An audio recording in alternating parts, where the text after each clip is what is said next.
Oui, alors peut-être plus une remarque qu'une question. Vous avez appuyé, vous avez insisté. Alors, excusez-moi, je me présente, Franck Priet, directeur de l'AT des Hauts-de-Seine, une APEI. Donc vous avez insisté sur effectivement la participation de tous. On a beaucoup utilisé le mot de contrôle interne.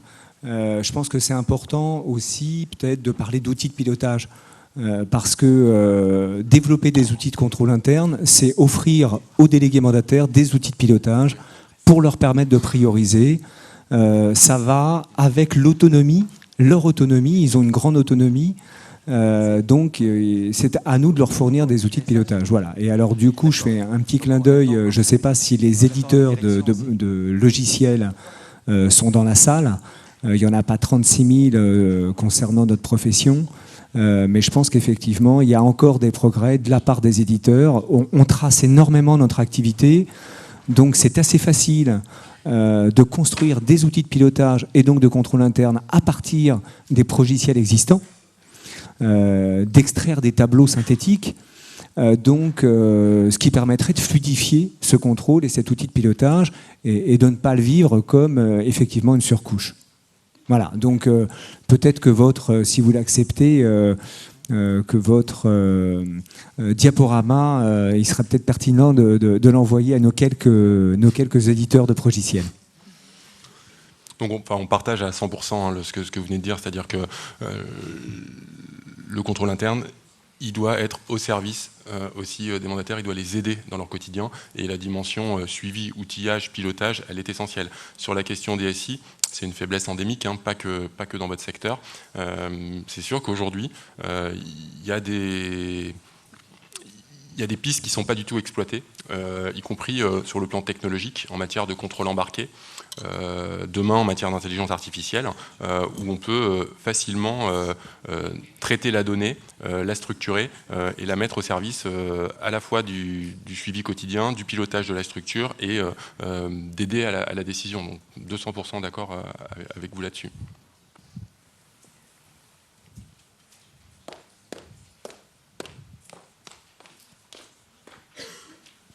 Merci. Bon, Jean-Pierre Nicot, de l'association ATIAM des Alpes-Maritimes. Vous avez évoqué tout à l'heure l'imbrication des conseils d'administration dans le contrôle interne. Et très souvent, il y a vraiment une séparation entre l'activité du service et le conseil d'administration. Comment vous envisagez éventuellement d'impliquer davantage, de motiver davantage le conseil d'administration dans le contrôle interne? Parce que le contrôle interne, très souvent, ça reste au niveau d'une direction générale, ça dépend de la direction générale, et en principe, ça ne va pas plus loin. Pour moi, le contrôle interne, il doit être impulsé politiquement.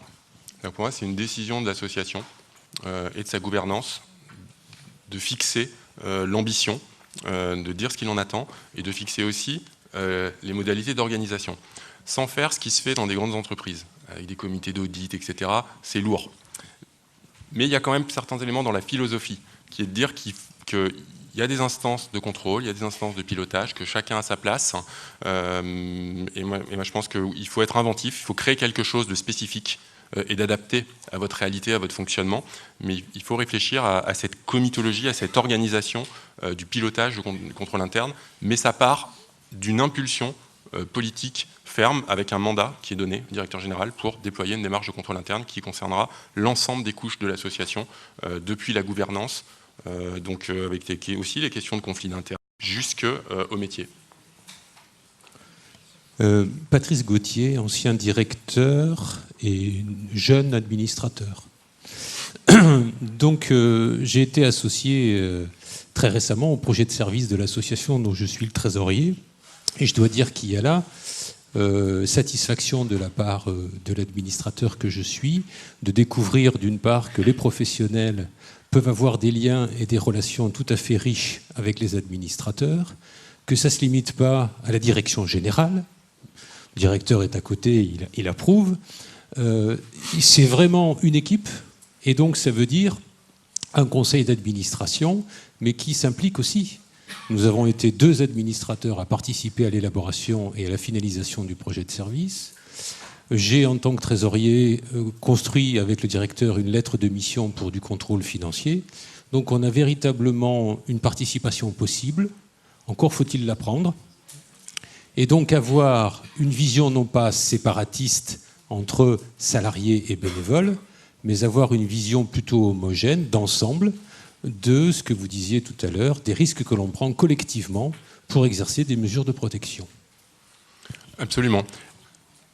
Et pour compléter ce qu'on vient de dire, et à l'inverse, il faut que les règles soient quand même bien précisées.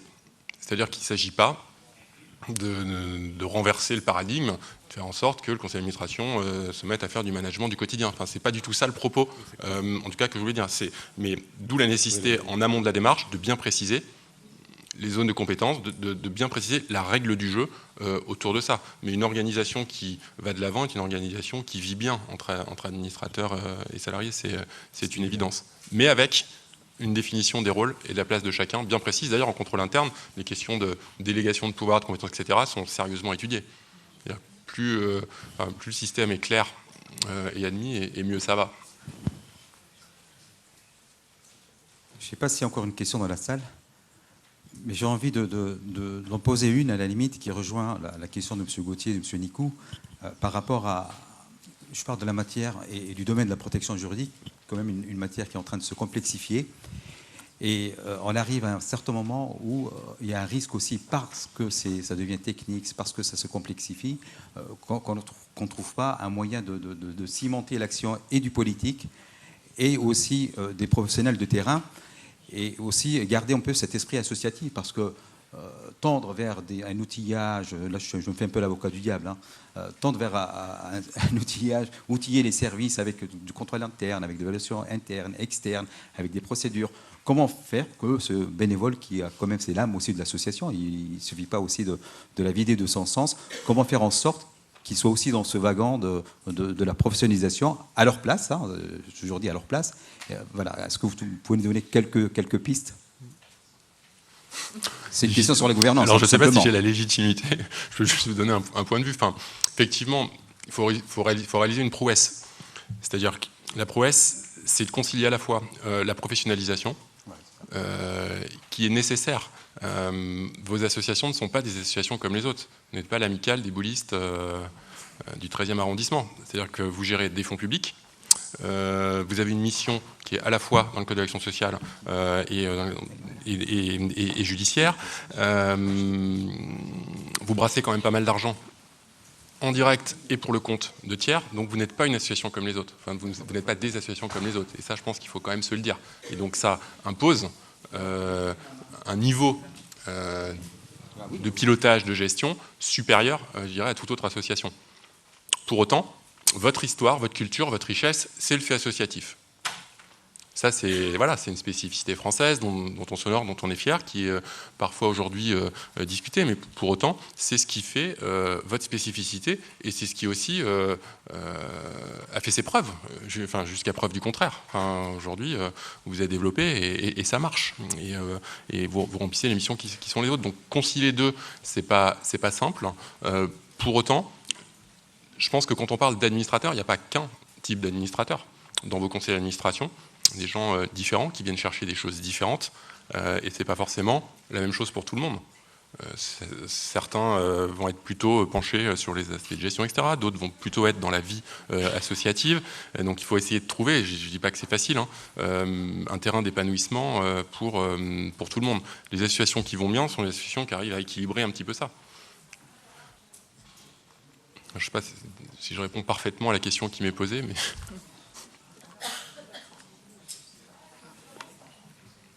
Au niveau des questions, est-ce qu'il y a des questions encore dans la salle ou pas du tout ? Il y a une question que je me pose, c'est le lien avec l'évaluation interne-externe.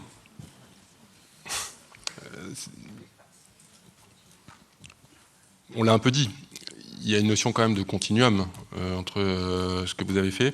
Après, c'est pas tout à fait la même chose, c'est-à-dire, sinon on ne serait pas là en train de parler contrôle interne. Donc il y a quand même quelque chose un petit peu en plus. Après, je pense qu'il faut réfléchir, et ça, quand je dis que c'est du sur-mesure, c'est vrai, il faut réfléchir avec vous à comment on l'imbrique. Et là, on a le choix des armes. En gros, soit on en fait une démarche à part entière, ce que je ne pense pas être la bonne formule, soit on l'intègre complètement, on prend au livre et on le remouline en l'actualisant avec du contrôle interne, soit on en fait une brique. la brique contrôle interne. Donc ça, je pense qu'il faudra en discuter, il faudra réfléchir, mais il n'y a pas de bonne ou mauvaise solution. Je pense qu'il faut vraiment poser les choses, et ce sera plutôt entre la deuxième et la troisième solution.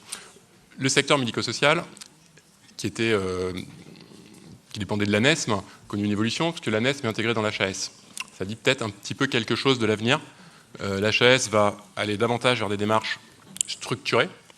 Donc la première génération d'évaluation interne-externe, c'était gentil. On disait, acceptez de vous interroger sur vos process, etc. Mais voilà. La deuxième, ce qui passe en santé, c'est un petit peu plus exigeant. On commence à mettre un peu plus d'indicateurs, etc. C'est ce qui va se passer dans votre secteur. C'est-à-dire que le sens de l'histoire, c'est qu'on aille vers un petit peu plus d'homogénéité dans le questionnement, dans les approches, vers la certification. C'est ce qui s'est passé en santé. Après, je ne suis pas devin, je ne sais pas ce qui se passera.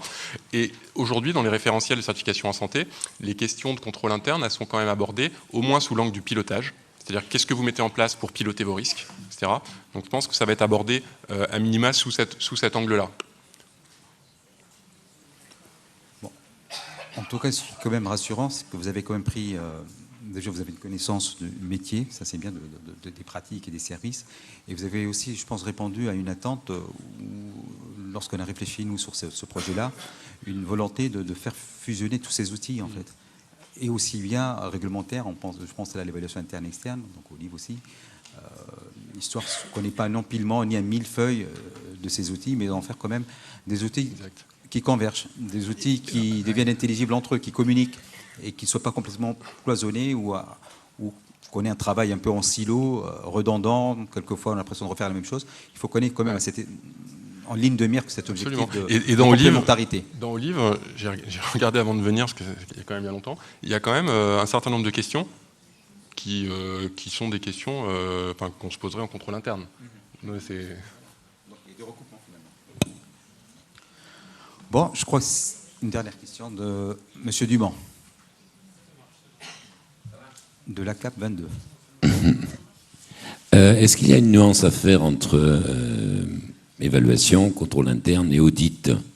Et il y a dit l'audit interne et l'audit externe, ou bien tout ça, est-ce que c'est peu ou prou des très proches parents? À mon sens, il y a des distinctions. Donc déjà, quand on parle d'audit interne, c'est à la fois un service et à la fois une technique. Donc le service, c'est celui qui s'occupe de toutes ces affaires-là. La technique, c'est une méthode d'audit. L'audit de dossier, l'audit de process, etc. Et c'est fait, par définition, par des gens en interne. Donc quelque part, c'est de l'autocontrôle.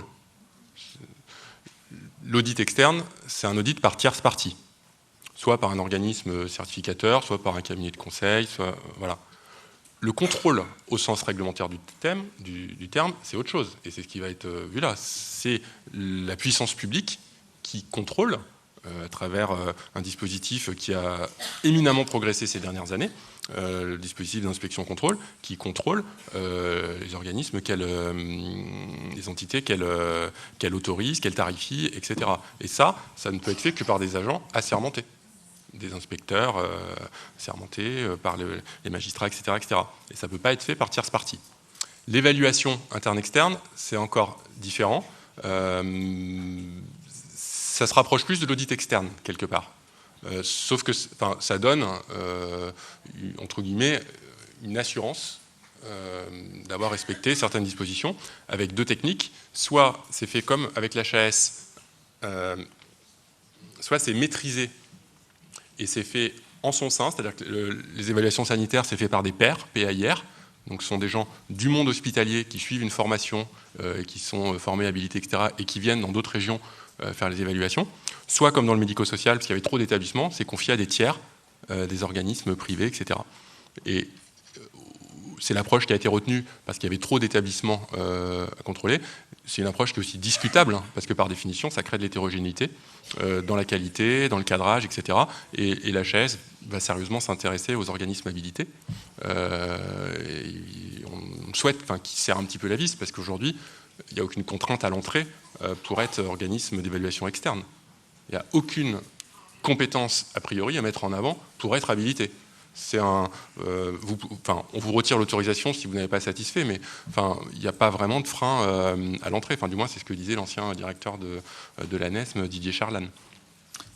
Il y a plus de 1000 ou 1500, je ne sais plus, organismes habilités. C'est très divers.